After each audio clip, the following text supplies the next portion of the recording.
Public service കമ്മീഷന്റെ പരീക്ഷാ മൂല്യനിർണ്ണയത്തിൽ വൻ ക്രമക്കേട്. ആസൂത്രണ ബോർഡിലെ ഉന്നത പരീക്ഷയിലാണ് അട്ടിമറി ശ്രമമെന്ന സംശയം. അഡീഷണൽ സെക്രട്ടറിക്ക് തത്തുല്യമായ ചീഫ് ഇൻഡസ്ട്രിയൽ ആൻഡ് ഇൻഫ്രാസ്ട്രക്ചർ പരീക്ഷയിലാണ് ക്രമക്കേട് ആരോപണം ഉയരുന്നത്. പരീക്ഷ എഴുതിയ പലരുടെയും 10 ഉത്തരങ്ങൾ പരിശോധിച്ചില്ല.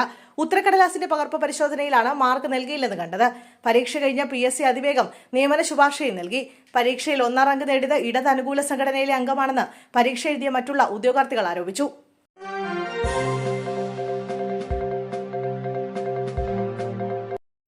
തിരുവനന്തപുരം നഗരസഭയിലെ അവിശ്വാസ പ്രമേയം നിർണായക തീരുമാനമെടുത്ത LDF. തിരുവനന്തപുരം നഗരസഭയിലെ UDF അവിശ്വാസ പ്രമേയത്തെ LDF പിന്തുണയ്ക്കില്ല. ഒന്നിച്ചുള്ള അവിശ്വാസ പ്രമേയം നീക്കം രാഷ്ട്രീയമായി ഗുണം ചെയ്യില്ല എന്നാണ് CPM വിലയിരുത്തൽ. നിലവിലെ അംഗസംഖ്യയിൽ 1/3 പിന്തുണച്ചാൽ മാത്രമേ അവിശ്വാസ പ്രമേയ നോട്ടീസ് ചർച്ചയ്ക്കെടുക്കുകയുള്ളൂ. LDF കൂടി പിന്തുണച്ചാലേ പ്രമേയ നോട്ടീസിന് സാധുതയുള്ളൂ. 20 അംഗങ്ങളുള്ള UDF-നോ 29 അംഗങ്ങളുള്ള LDF-നോ തനിച്ച് അവിശ്വാസ പ്രമേയം കൊണ്ടുവരാൻ കഴിയില്ല. 101 അംഗ കോർപ്പറേഷനിൽ 34 പേർ ഒപ്പിടണം. കോൺഗ്രസും CPM-ഉം ഒരുമിച്ച് ചേർന്ന് പ്രമേയം കൊണ്ടുവന്നാൽ ഭാവിയിൽ ഇത് രാഷ്ട്രീയമായി തിരിച്ചടിയാകുമെന്ന് ഇരുപക്ഷത്തിനും ആശങ്കയുണ്ട്.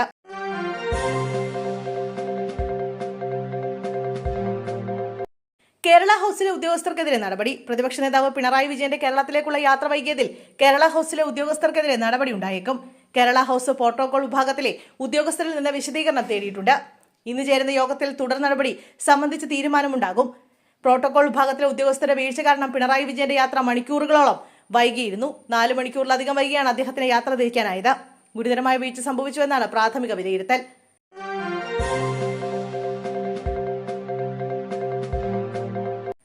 കൊച്ചി ഫോറം മാളിന് സമീപത്തെ തട്ടുകടയ്ക്കടുത്ത് ചോരക്കുഞ്ഞ്.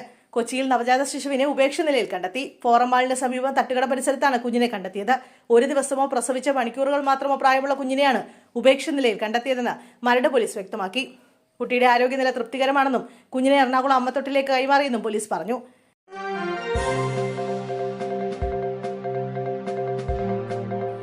സംസ്ഥാനത്ത് കാലവർഷം വീണ്ടും ശക്തമായി. ബുധനാഴ്ച വരെ ഒറ്റപ്പെട്ട സ്ഥലങ്ങളിൽ അതിശക്തവും ശക്തവുമായ മഴയ്ക്കുള്ള സാധ്യതയാണ് നിലനിൽക്കുന്നത്. ഇന്ന് എല്ലാ ജില്ലകളിലും മഴ മുന്നറിയിപ്പുണ്ട്. ഞായറാഴ്ച വടക്കൻ ജില്ലകളിലാണ് അതിശക്തമായ മഴ പ്രവചിക്കുന്നത്. ജാഗ്രതയുടെ ഭാഗമായി കോഴിക്കോട്, വയനാട്, കണ്ണൂർ, കാസർഗോഡ് ജില്ലകളിൽ ഓറഞ്ച് അലർട്ട് പ്രഖ്യാപിച്ചു. മറ്റു ജില്ലകളിൽ യെല്ലോ അലർട്ടും പ്രഖ്യാപിച്ചിട്ടുണ്ട്.